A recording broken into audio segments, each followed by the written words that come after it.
Some nights the stats lines just make you go, wow. The Joker does it a lot, but last night was on another level, especially next to his running mate, Jamal Murray. Less than 3 minutes to go here.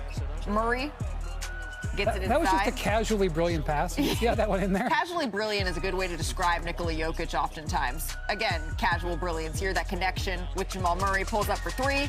He had 33 points, Brian, in the first half here. Less than 7 minutes left in the fourth.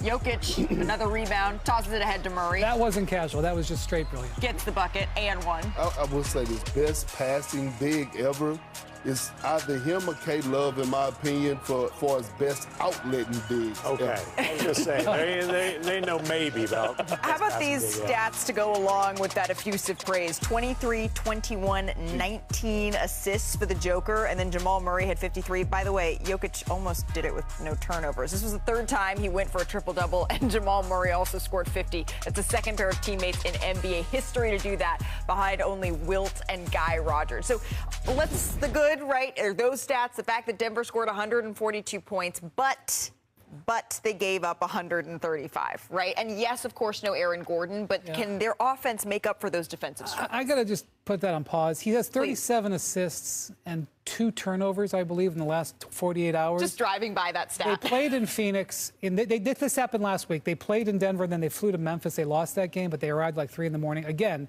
play in Phoenix, you fly to Denver, they get to bed at 4 a.m. They come into this game. It's a must-win game with everything that's going on. Jokic puts up an absolute jaw-dropping performance. Murray puts up a jaw-dropping performance. I'm going to say this. This is the beginning of a stretch of 7 of 9 at home. This is their last back-to-back. They're fully healthy. There's no more back-to-back, so we'll see Gordon playing. Peyton Watson had a good game here. I agree that defense is a problem. I agree that when they go out in the season, that'll probably be because of defense. But I like where they are as a team, and they are about to take off, in my opinion. Nobody loves a good sleep update like Brian would. So we got that out of the way. They weren't on much rest. But this was Alice versus Enver. There was no D in sight here. And look, Aaron Gordon did not play. Alice versus Enver? Yes. Aaron Gordon didn't play on the second and the back-to-back. Aaron Gordon, Perk, we're handing out nicknames. I'm going to call him duct tape because he's the duct tape that holds Denver's defense together. They are a pretty good defense with Gordon on the floor, abysmal without him. We know Joker can put up video game numbers. We know Jamal Murray can go for 50 any given night. I don't know that this team... They can't afford duct tape to be up tape, is what you say. Exactly. But then they'd really be up. I think we all agree, right? This is not... You won't have to, go crazy like a head scratcher. Jokic is an all-time great, right? The standard, the bar has been set like the bar was set for LeBron James or Giannis, especially when you have a team around you that's legitimate, that you could go out there and compete. So, yes, this performance was impressive, but the Denver Nuggets are considered title contenders. So let's have that real conversation. This is not a group that's going to have a chance at winning the title. This is a group that has a second-round ceiling. We know this. When they won it, they was the top offensive team. They was the top defensive team.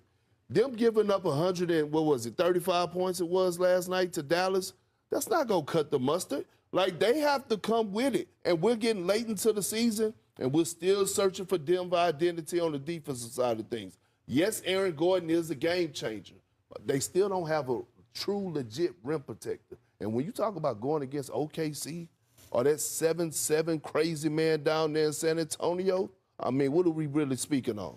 Well, I think for Denver, they're starting. The key is going to be how they put together this next stretch. When they're healthy, when they have some time at home, when their schedule gets a little bit softer here, are we able to see maybe that deep 21st defensive ranking? We did also have a pair of over ESPN last night. Lucky us. But the Rockets and the Wolves, they rewrote the record book in this overtime insanity. And no, I'm not just saying that because Jeremy's next to me. Look at this. This is the final minutes of regulation here. Minnesota takes a 1-point lead and then back the other way. You know who that is? It's Kevin Durant. But Rudy Gobert right there. How is he able to rotate? That recovery. Recover with the left. But right here, Rudy and Şengün get tangled up. That would be Rudy Gobert's 6th foul of the game. I ain't like that call. I'm not sure I did either. No, I ain't like Especially that with the game on the line. Yeah, I ain't like that. Give it to Rudy. Going the other way here, Naz Reid Gets it over to Julius Randle. Julius Randle. Oh, Şengün. A huge block there by Şengün. It was bloody awesome. Look at him flying through the air, Perk. That's your guy. Into overtime we go. So 4 minutes left in OT. Houston up 6. Durant hits the straight on 3. So at this point, for those of you who like win probability, the Rockets over 95% chance to take this one home. Şengün, the exclamation mark. So now we're just about 100%. This should be over. You should be packing up your bags, leading by 13. No one ever comes back from down that much. Dante DiVincenzo, it is March after That's all. Şengün again, though, Perk. Perk, you did call it yesterday. Exactly what you said about Houston. Ime Udoka has a couple of notes here. And then Dante, got to guard that man. Hits the straight on 3 to tie the game. And just like that, Houston only has a 52% chance to win. And look at Anthony Edwards. He knows things are shifting in the Wolves' favor. Maybe some brouhaha there. Julius Randle. A beautiful moment for Minnesota right there. Julius Randle had been struggling since the All-Star break.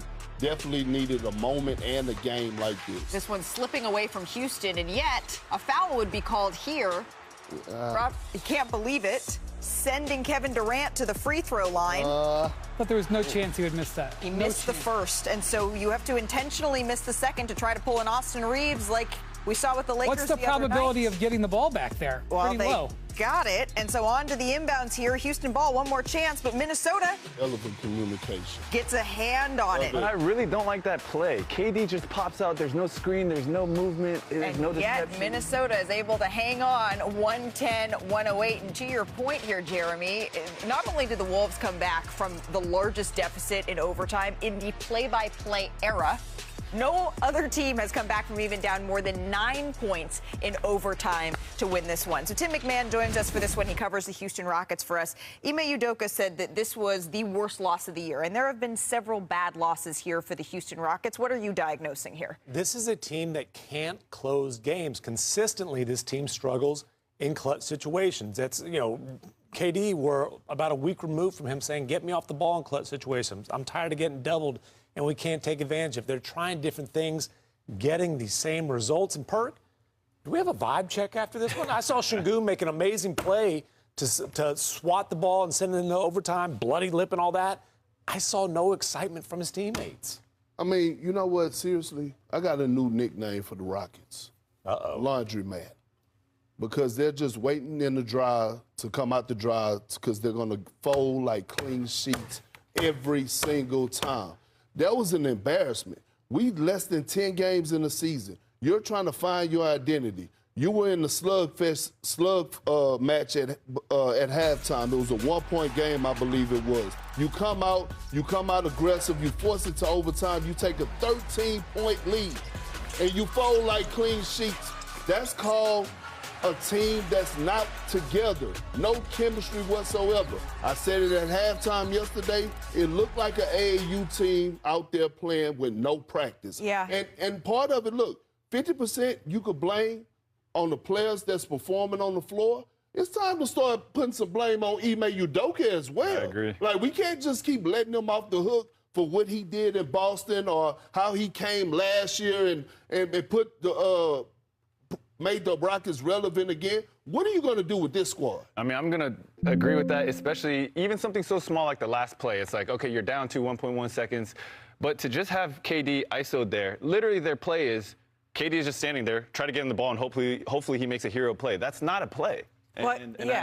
So I'm very shocked at that. I guess the question for me walking away from this one, when they were up 13, I said, this is over.